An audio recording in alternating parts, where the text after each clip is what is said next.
अक्सर हम आजकल देख रहे हैं कि पति पत्नी का या पत्नी पति का मर्डर कर रहा है या कर रही है। जैसे मेरठ में मुस्कान रस्तोगी और साहिल शुक्ला ने सौरभ राजपूत को मार दिया, तो वहीं हसन में चित्रा, जिसका शिवू और पुनीत नाम के दो आदमियों के साथ अनैतिक संबंध थे, इन तीनों ने मिलकर गजेंद्र, उसका मतलब चैत्रा का हस्बैंड, और उसके पूरे खानदान को खत्म कर दिया। वहीं इंदौर से शिलोंग तक एक हत्याकांड का साजिश रचा। किसने? सोनम रघुवंशी ने और उसके प्रेमी, जिसको वो राखी बांधती थी, राज कुशवाहा ने। उसके साथ आकाश राजपूत, विकास सिंह चौहान, आनंद कुर्मी, इन सब ने मिलकर राजा रघुवंशी को मार दिया। तो आज के जमाने में भारतीय दंड संहिता, इंडियन पिनल कोड और अंबेडकरी संविधान के हिसाब से क्या होगा ऐसे केसेस में? जो लड़की है वो ये कहेगी, और उसके जो आशिक थे, वो लोग जिन्होंने उसके साथ मर्डर किया, वो कहेंगे कि ये फोर्स्ड कन्फेशन है, हमको मार पीट कर पुलिस ने हमसे यह कन्फेशन निकाला, शिकायती निकाला। फिर वो लड़की, जो हस्बैंड जिसका उसने कत्ल किया, उसके ऊपर इल्जाम लगा देगी डाउरी एट्रोसिटी का, मैरिटल रेप का, या उसके किसी ससुर या देवर के ऊपर डाउरी एट्रोसिटी और रेप का इल्जाम लगा देगी। कोर्ट में बिना किसी सबूत और गवाह के मृत्यु को एक्सीडेंट करार दिया जाएगा, फिर उनको बेल मिल जाएगा। संभवतः वह लड़की जो है, अगर ST SC OBC ही से है, तो वो अपने ससुराल पर ST SC एक्ट लगा देगी।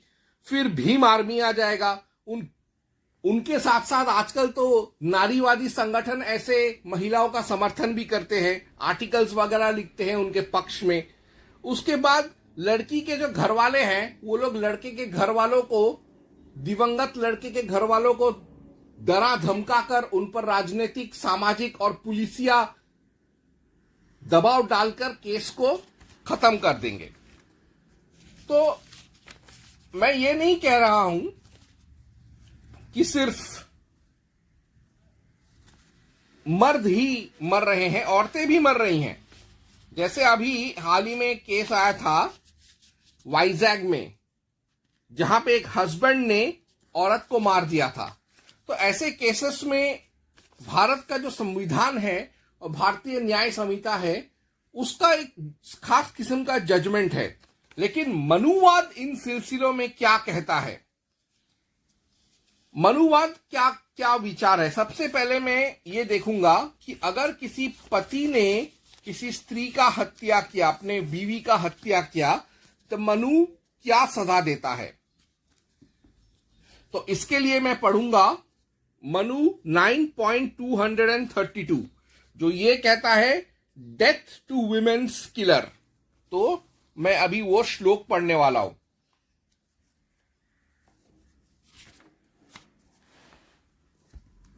श्लोक ऐसे है, मनु 9.232। राजा की आज्ञा को छल से लिखने वाले, प्रजाओं में भेद करने वाले, स्त्री, बालक तथा विप्र घातक तथा शत्रु की सेवा करने वाले, इनका राजा वध करे।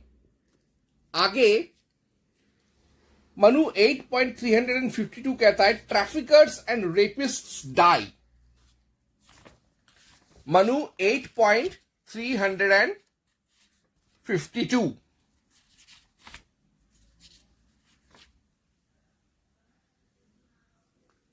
राजा को चाहिए कि पराई स्त्रियों से विषय करने वाले मनुष्यों को अनेक भांति के उद्वेगजन दंडों से नाक, कान आदि कटवाकर देश से निकाल दे।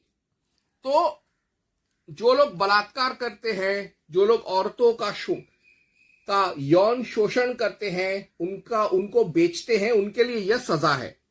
तो बहुत अच्छी बात है कि महिलाओं की रक्षा के लिए मनु बात कर रहा है, क्योंकि अक्सर मनु को ये कहा जाता है कि मनु जो है वो औरतों के खिलाफ है। लेकिन मनु स्त्रियों के पक्ष में है, वो स्त्रियों की रक्षा की बात करता है, उनके अस्मिता की रक्षा की बात करता है।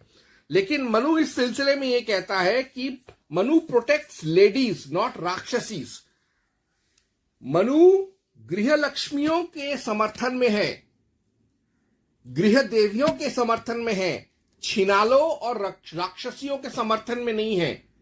तो ये सब जो औरतें हैं जो अपने चूत के खुजली को मिटाने के लिए अपने पति का ही मर्डर कर रहे हैं, अपने ससुराल वालों को ही फंसा रहे हैं, उनकी ही हत्या, सामूहिक हत्या कर रहे हैं, ऐसी औरतों के लिए, ऐसी राक्षसी रंडियों के लिए मनु क्या कहता है, उसके लिए पढ़ना पड़ेगा मनु 8.371 to 372। जो ये कहता है मनु 8.371 to 372, जो स्त्री जाति व सुंदरता के गर्व से पर पुरुष से गमन करे, उसे राजा बहुत से लोगों के सामने कुत्तों से नुचवा डाले। पापी जार पुरुष जो उस विवाहित स्त्री का यार है, उसको भी तपाए हुए लोहे की शैया पर सुलाकर काष्ठ रख अग्नि से जला दे कि जिसमें पापी जल जाए। और आगे मनु 8.348 to 351 ही कहता है,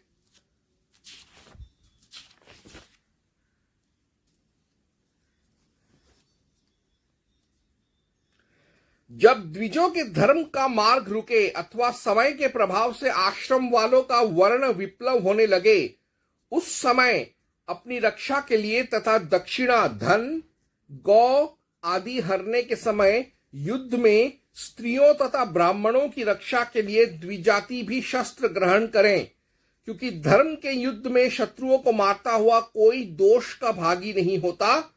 दूसरे के मारने में भी यहां साहस का दंड नहीं करना चाहिए। गुरु, बालक, वृद्ध अथवा बहुश्रुत ब्राह्मण भी यदि मारने के लिए आवे और अपनी रक्षा का कोई उपाय न दिखे तो बिना विचारे उसका वध करे। प्रकाश व गुप्त रीति से आतताई को मारने से मारने वालों को कुछ पाप नहीं होता, क्योंकि क्रोध ही क्रोध का नाश करता है, अर्थात क्रोध अपराधी है और क्रोध ही मारने वाला है। अर्थात यहां पर चाहे मर्द हो या औरत, यदि वह समाज के लिए खतरा बन जाती है तो उसको मनु प्राण दंड देता है।